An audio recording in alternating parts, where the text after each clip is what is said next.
نبی پاک صلی اللہ تعالیٰ علیہ وسلم نے فرمایا ما اطعمت نفسک فہو صدقہ وما اطعمت ولدک وزوجتک وخادمک فہو صدقہ۔ فرمایا کہ جو لقمہ تم اپنے آپ کو کھلاتے ہو وہ بھی صدقہ ہے، جو ہم خود کھاتے ہیں فرمایا وہ بھی صدقہ ہے، اور فرمایا کہ جو لقمہ تم اپنے بچے کو اور اپنی بیوی کو اور اپنے نوکر کو کھلاتے ہو وہ بھی صدقہ ہے۔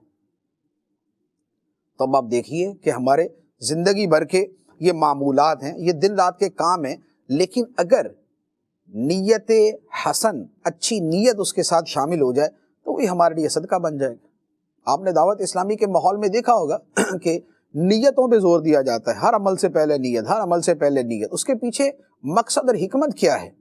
اس کے پیچھے جو حکمت ہے وہ یہ ثواب کا ڈھیر ہے، وہ یہ جو عبادت کا مفہوم ہے، وہ یہ احادیث مبارکہ ہیں کہ جن میں اتنی تاکید سے فرمایا گیا کہ تبتغی بہا وجہ اللہ، اللہ کی رضا مقصد ہونا چاہیے۔ اب بندہ خود کھاتا ہے اور اس میں بھی صدقہ کیسے؟ نارملی اگر آدمی کھاتا ہے تو یہ نہیں ہے کہ آدمی جو بھی کھائے تو اس کو صدقے کا ثواب مل جائے، نہیں، جب اس میں رضا الہی مقصود ہو۔ اب رضا الہی اس میں کیسے آئے گی؟ نمبر ایک، بندہ یہ سوچ کے کھائے کہ میں اپنے آپ کو حرام سے بچاتا ہوں اور حلال کھلاتا ہوں، کیونکہ خدا کا حکم حلال کا ہے، ایک۔ دوسرا، بندہ اس لیے کھاتا ہے کہ اس کے ذریعے مجھے نماز پڑھنے میں مدد ملے گی، مجھے تلاوت میں مدد ملے گی، کیونکہ کھانے سے بدن کو انرجی ملتی ہے۔ بدن میں انرجی ہوتی ہے تو بندہ نماز پڑھ سکتا ہے، بدن میں انرجی ہوتی ہے تو آدمی روزہ رکھ سکتا ہے، بدن میں انرجی ہوگی تو آدمی دین کے کام کر سکتا ہے۔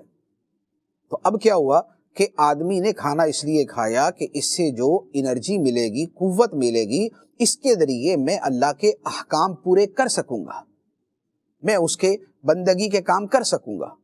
تو اب یہ وہ لقمہ ہے جس کے بارے میں فرمایا ما اطعمت نفسک فہو صدقۃ، جو تو نے اپنے آپ کو کھلایا وہ بھی صدقہ ہے، اور جو تو نے اپنے بچے کو، اپنی بیوی کو اور اپنے نوکر کو کھلایا وہ بھی صدقہ ہے۔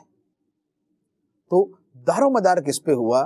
دار و مدار ہے کہ یا تو وہ چیز بذات خود عبادت جیسے نماز، تلاوت، ذکر، یا یہ ہے کہ اس میں نیت عبادت کی رکھی جائے، یا یہ ہے کہ عبادت کے کام پر اس سے مدد حاصل کی جائے۔ تو جب بندے کی سوچ ایسی بن جاتی ہے اور یہ جو علم ہے، یہ علم نیت اسے حاصل ہو جاتا ہے، پھر اس کے سارے اعمال عبادت میں ڈھل جاتے ہیں۔